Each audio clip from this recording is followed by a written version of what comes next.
Our next performer is originally from Wisconsin. She's an actress, and she has a few characters like Kitty Dukakis and Beat the Clown and a few people like that. And she'll surprise us tonight. Let's bring her up, Jessa Piaia.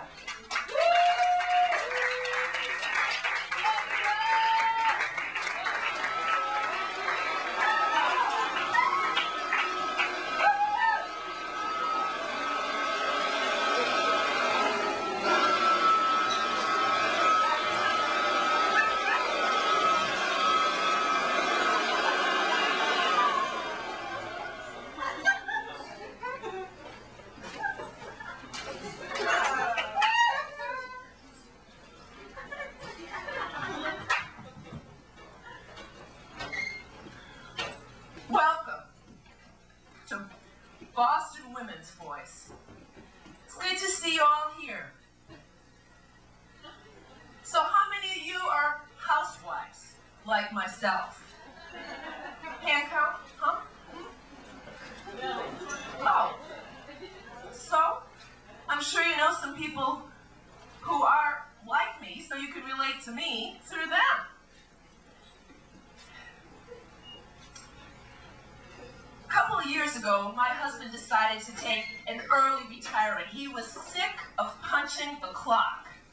Can't say that I blame him. But we were having a hard time trying to get by on his pension. So I decided to go down to the unemployment office. Filled out one of those applications, you know, those basic forms that said name, poli-sci. Well, that's what I was born with. Actually, shortened for Pollyanna. Occupation, housewife. Like I was married to the house or something. Age. Well, let's say that I've been around, but not over the hill yet, if you get my drift. Well, when they reviewed my application, they said that I was not eligible for benefits because I hadn't worked for a living. I said, what do you mean? For 30 years, I have scrubbed the floors, cooked 3 meals a day, washed the dishes, the clothes, the ironing, vacuuming, dusting, and picked up after one husband, that's all I ever took was one husband, 3 kids, that's all I ever wanted, 1 dog, 2 cats, 10 goldfish, and a gerbil. And now you tell me that I haven't worked for a living. Listen, you can't even put a price on my labor, because if I hadn't done my work, my family wouldn't have kept it together for as long as they did. Then, they had the audacity to say that I was a displaced homemaker from a dysfunctional family. Well, that really did it. I got really disgusted, and I decided that it was time to take a stand. I marched myself over to the White House, and I arrived there just as the press corps was pulling up.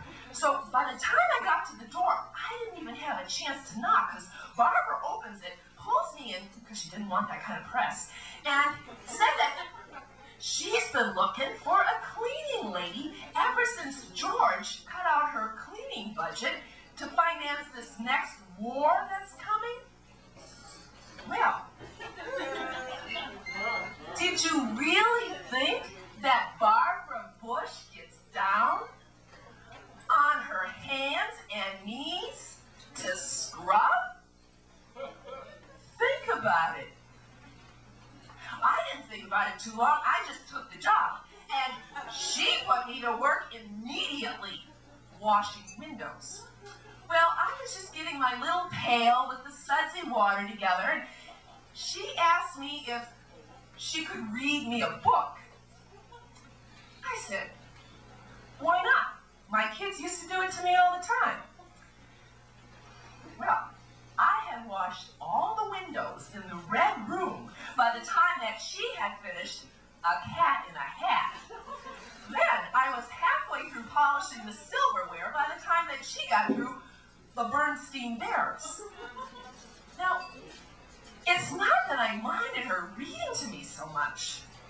It's just that she kept asking me, how do I sound? How do I sound? It was like, finally I said, come on, lady, it's such small potatoes. Get with a real program. Because what really disgusts me is all the bullshit in America. I mean, haven't you noticed that all the action is going on like overseas with Russia rushing toward democracy, which leaves the Middle East a tromping ground for everybody else? And here, I mean, right here at home. Haven't you noticed that we're stuck with this Bush League that wraps themselves in scandal? Let's see, his cabinet with Sununu and the airplanes and his 2 sons and the SNL bailout, and even Iran-Contra footsteps lead straight to Georgia's door. Even the thing that really got me disgusted was when Ollie North gets off scot-free after $27 million of our money.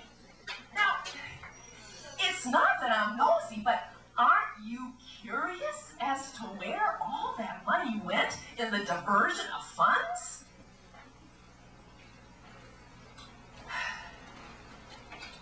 If they only put a woman in the White House, we'd clean up this whole mess. I'm convinced. At least I feel like I got my foot in the door, and I'll pave the way for others. Thing is, about poli-sci, I know I'm not alone. There's a force gathered in America that's stronger than a cyclone. I can feel it coming.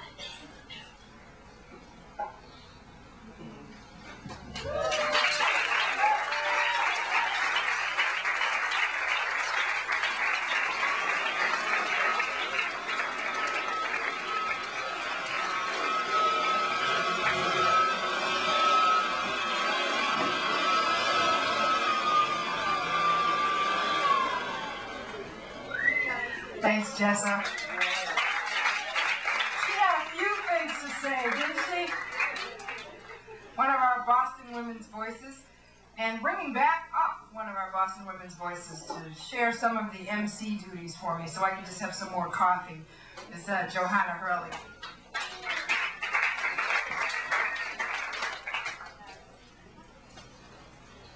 Thank you, Ellen. Let's give Ellen a little hand. Individual. Her voice has been heard over the Boston airwaves over the last, is it right, 10 years? 5 years? WUMB? 5 years at, now she's at Walden 1120. It's an AM radio station. It's folk music, and they have the world service news and all that great stuff, so you can hear her at 1120 AM.